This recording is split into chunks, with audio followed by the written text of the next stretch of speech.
Welcome to Mikiki, and of course this is the biggest entertainment show in East Africa, and today I'm joined by one of the biggest celebrity in Kenya and all over the world basically. Wyre, how are you doing? I'm good, bro. How you doing? I'm doing well. Karibu sana Wyre. I'm telling you, we've been looking for you for the longest time. Clearly, I'm not that hard to find, man. You're hard to find. The fact that we are having you on Zoom. Okay, well, you do have a point there. Anyway, karibu sana. How are you doing? I'm good. I'm well. Thanks for having me on the show, man. Appreciate it. We're so glad that you've joined us today. Now, Wyre, for someone maybe who doesn't know who Wyre is, who is Wyre? Where's simple, nice guy. A simple, nice guy. Spending Kusumbwana. I live a simple life. I'm a lover of music. Music is my life. I think I'm at that point of my career and life where I want to see a whole new generation of artists come into the game and prosper. That's where I'm at in my mind space. Awesome.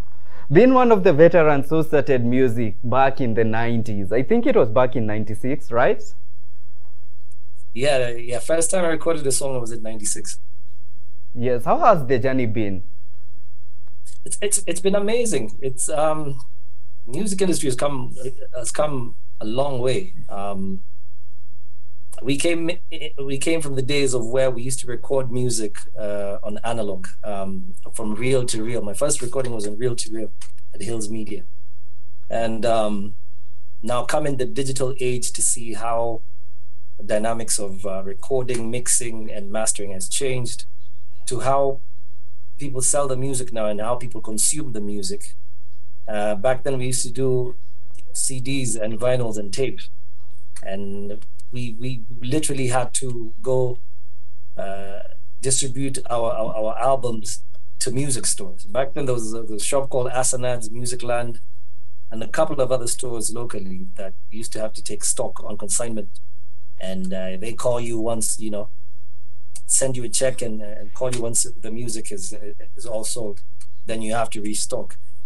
I think the biggest problem back there was piracy. Because man, you're walking the streets and you find a copy of your album. Yes, it's your album, but you clearly know you're not the one who's produced that copy.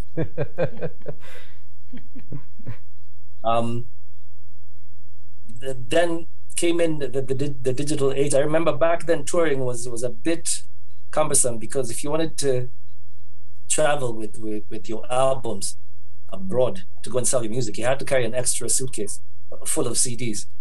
And when you're getting to immigration and customs are asking, what are these CDs for? I'm like, yo, listen, I'm just trying to spread the love musically. Now all you have to do nowadays is announce maybe 2 months in advance that you're going you're going on tour, and you start pushing the singles online, man, through YouTube or any other streaming platform. And by the time you get into the show, people are singing the music back to back. For them to have a piece of you right now is easy. They just need to subscribe to your channels or online. So that's been an amazing journey on its own, seeing that growth and transition of the industry. Yeah. It comes to the live performance element. Yes, definitely the stage performance is always a vibe for me. I love being on stage, but come in Corona now, where people had to adjust to more virtual performances and stuff. That I think that opened a whole other avenue of artists to explore, which has been amazing. And I would say that's a period where I got into the tech world. I recently joined that world, and I'm loving it. Awesome. But just before we go deeper into now how the evolution has changed and how you're adapting to it, there's that group that you once in, I think you were three of you. You can correct me if I'm wrong. You are Necessary Noise. I think one of the biggest questions that people might have right now is, do you still keep tabs? How is Bamzigi? Because we usually see you. I think you're one of the people who, or one of the faces that are relevant till now. We still keep in touch. You remember by the time we were doing Necessary Noise 2, the Kenyan Boy album, we decided to, made a decision to part ways with Bamzi because he had other plans that he was working on. But we parted, amicably. There was no beef or anything. So myself and Nas decided to continue with the group. We later on, after doing that album and touring the world endlessly with Nas, we decided let's get into a solo project because that was always the plan initially. For a couple of years. Behind the scenes, we've been working, and I'm glad to announce that in about a month, you're going to be hearing the next Necessary Noise single because it's actually recorded, videos done. Oh wow! Oh wow! That is something that is going to bring a lot of excitement, especially to people who have been waiting to just see the duel together. I'm excited. I'm so excited about it. Nas is family, man, and we've been planning this for quite some time. Of course, we've all been busy with our engagements. She works in media as well, and I joined the tech world, so I think the side of timing has been a bit tricky for us. But we give thanks. We were able to work on another project together. Oh wow, that's so amazing. But now you've mentioned about you doing tours, going all over the world, and of course there's that exposure. What is one of your biggest highlights in those tours that you went, especially the international ones? Two shows come to mind. One of them performing at the International Reggae Awards. Because I got to perform alongside many reggae and dancehall icons that I look up to, and actually getting to win the award on that year, and performing in Jamaica at Tough Gong Records, recording and performing there for me was really humbling. For being a reggae artist that's not from the Caribbean or Jamaica is. It's quite humbling to be able to record at Tough Gong Studios, considering the history, and actually getting to do my own performance and showcase there. I had a performance they call it Conversations from Nairobi to Kingston, and I was privileged to have a couple of artists come and watch the show. Big up Taurus Riley, Chronix, Romain Virgil came through, Alain, Jacques was around. So for me, just rubbing shoulders with them and then spending time to come and watch me do my showcase was very humbling. Yeah, and of course we've seen your music, and I think before this we talked about how your music has managed to beat the time because it's relevant here right now. So maybe you can tell us how have you managed to keep your music, or did you intend for it to remain relevant until now? It was always the plan, of course. I don't think any artist joins the game planning just for a short stint. The one thing I've always done is I've studied my consumer. Anytime I'm stopped by a fan to sign an autograph and they're like, "Why do we like that sound for Chuki or that uprising kind of sound? Could you do something again like that?" I take that with me back to the studio, but I also try and figure out what space they're in right now. What are they listening to, and how can I infuse my style with that and also keep it ahead of the game? As an artist, you need to keep on reinventing yourself and your sound. Otherwise, if you keep sounding the same after 20 years, man, I mean, guys will move on to the next hot thing. So I think it's every artist's challenge to try and get that new sound. I always strive to be a trendsetter. All right. I don't shy away from experiments. All right. I don't shy away from experiments. I don't like playing safe. And you name it. I've done everything from fusing dancehall with mogidi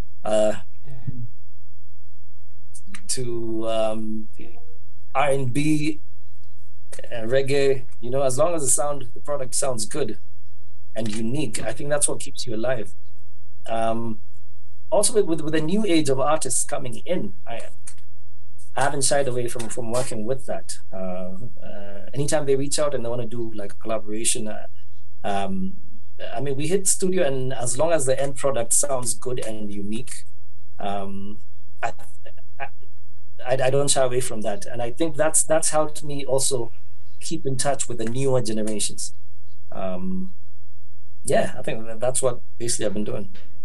Yeah, in fact, I was coming to that question of how your music impacted the new era. But now what I need to know is, right now we live in an age where artists only want to do a music that can be a club banger, and as we know, club banger don't last for a long time. Is there a way that maybe you try and mentor these people so that they can have timeless music, just like you have done? This is what I believe. There's no rule out there when it comes to music. There's standards of quality, yes, but the industry keeps changing. There's no set rule that this is the only formula that works for an artist. If club bangers is what works for you, by all means, do it. Make it sound good, because if it's your strong point, I can't ask you to start singing ballads or slower songs. You'll sound out of your zone, not in your comfort zone, definitely. So I wouldn't ask you as an artist, you need to be comfortable in the content that you're putting out. If a genre or a style is not you, just stay away from it. You know what I mean? Just it's not, if it's not you, and if you're not comfortable with your artistry in whatever you're trying to achieve at that point, move on to the next thing.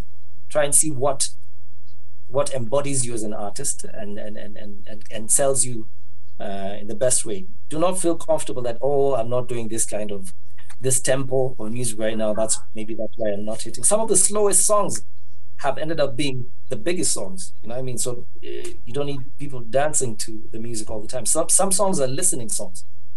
And you can get somebody who has a ballad to try and do a club song, and he'll sound very corny. So you'd rather stay away from it. Music is a vibe.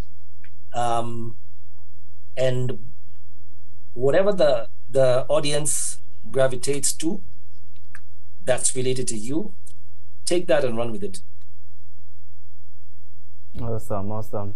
And I think that is something that maybe people will have wanted to hear, because right now we're living at an age where we're trying to push the Kenyan music industry, especially after COVID hit.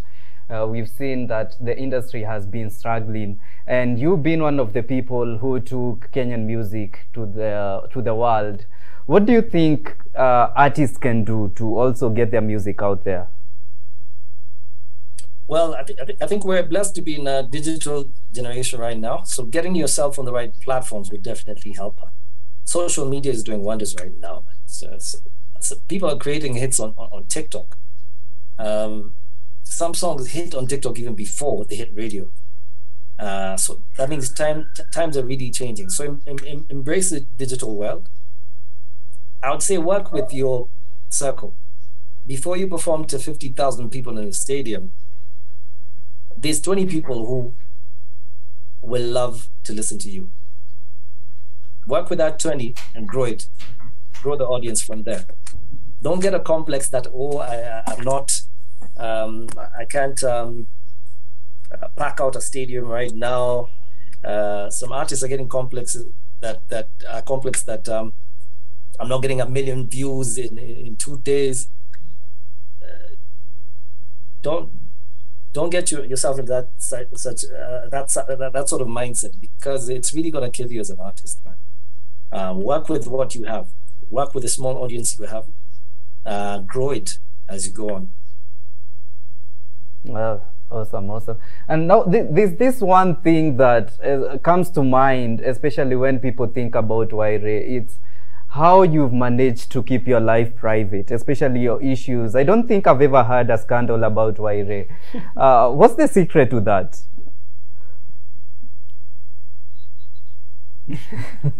But maybe you can tell us, because like you said, right now we are living at an age of digital. People want to expose their lives. I'm a very private person. I mean, I live, my whole life is in front of the camera, or in state.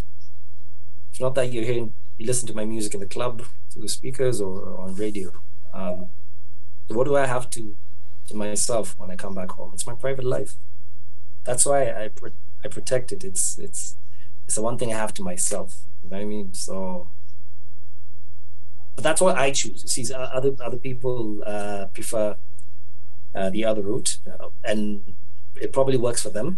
So I'm not going to bash anyone about how they plan, or what they decide to put out there into the public's eye. But I'm an introvert, man. That's just me, man. I think that is something that has really worked out well for you, and of course in keeping your image intact, and also your family, protecting your loved ones.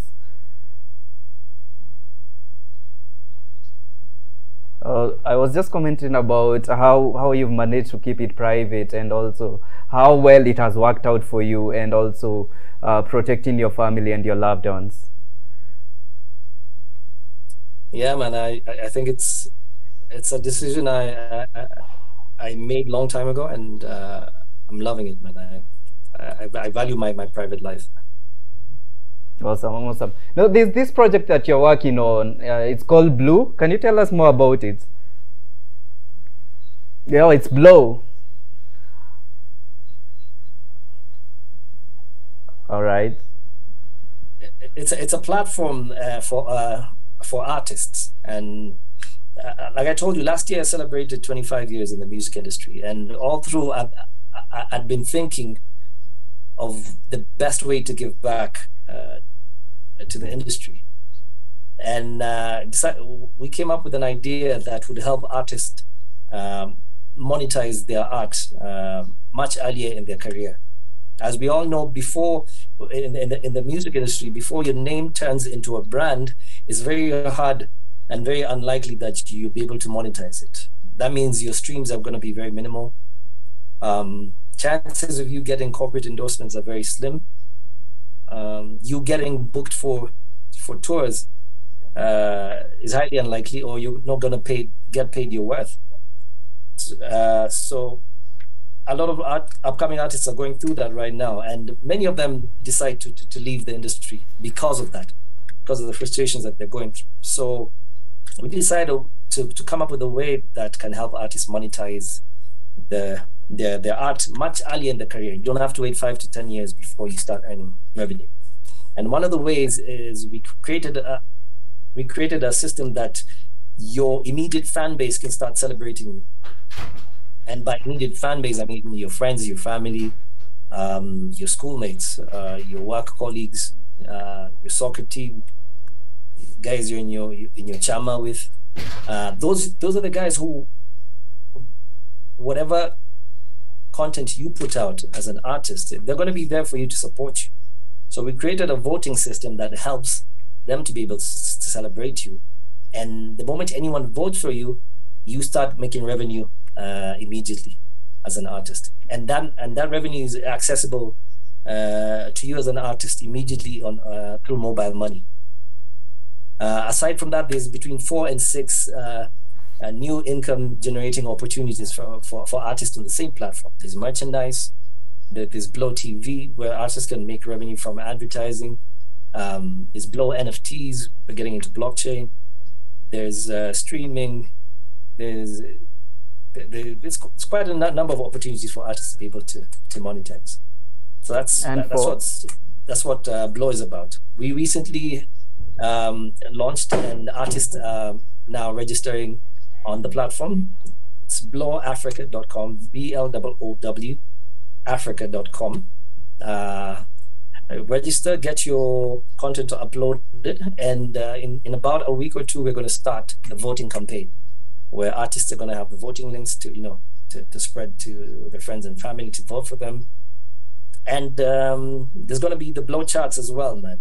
If you get to a certain position on the charts, there's a lot of prizes at stake for artists as well. Wow, I think that is something something that the industry needs it at this moment. We mentioned about the new age artists, and you said that you don't shy away from even exploring or doing new music. So which new age artists are you maybe planning to work with, or you've worked with? I've worked with a couple of VDJ Jones reached out sometime, and I got to work with Nelly the Goon, and who else? I worked recently with Oxide and Dovuku, did a project together. And there's still quite a number I don't want to mention. I don't want to spoil the surprise, man. But yeah, like I said, as long as the end product sounds good and unique and will benefit all of us, I mean, why not? Let's create new new target audiences out there. Yeah. And of course, moving on from here, what should fans maybe expect from Wyre? Of course, there's that excitement of you doing the new song with Nazizi. What else should fans expect from you? Expect a lot coming out in relation to Blow, the platform, because we're going to be doing a lot of activations and live events as well. We want to change the narrative. We want to make sure that artists now start earning revenue at an early stage in their career. And I think it's going to change the mindset of a lot of, for instance, I'm sure that there's a lot of artists who go through this, and maybe your dad is asking you, surely, keep on going to the studio and nothing's coming out of it, you know? What if that artist one day can come back and be able to shop for the family for the week just because of royalties he's earned on the platform? You know what I mean? You can change a whole mindset out there. So look out for quite a number of activations happening in regards to Blow. Musically, yes, like I told you, in about less than a month, a new single by Necessary Noise, pick up Nazizi. My solo projects also still in the works, but yeah, definitely the next single is going to be the tune with Nas. Awesome, awesome. And in the studio, I'm joined by Mali, and I'm sure you guys are working on something. You guys are working on something together. Yeah, big up Mali, man. One of the top promoters out there, presenters and promoters, man. And he reached out to me a couple of months ago, saying, "Yo, listen, Kitui is calling, man. Kitui is calling. They want the lion up there, man." So I was like, you know what? Last time I performed there, I think it was close to 5 years ago. It's been a minute, but yeah, let's make it happen. So we're going to be at the Wakanda Gardens this Easter on the 17th of April, man. It's going to be a crazy show, man.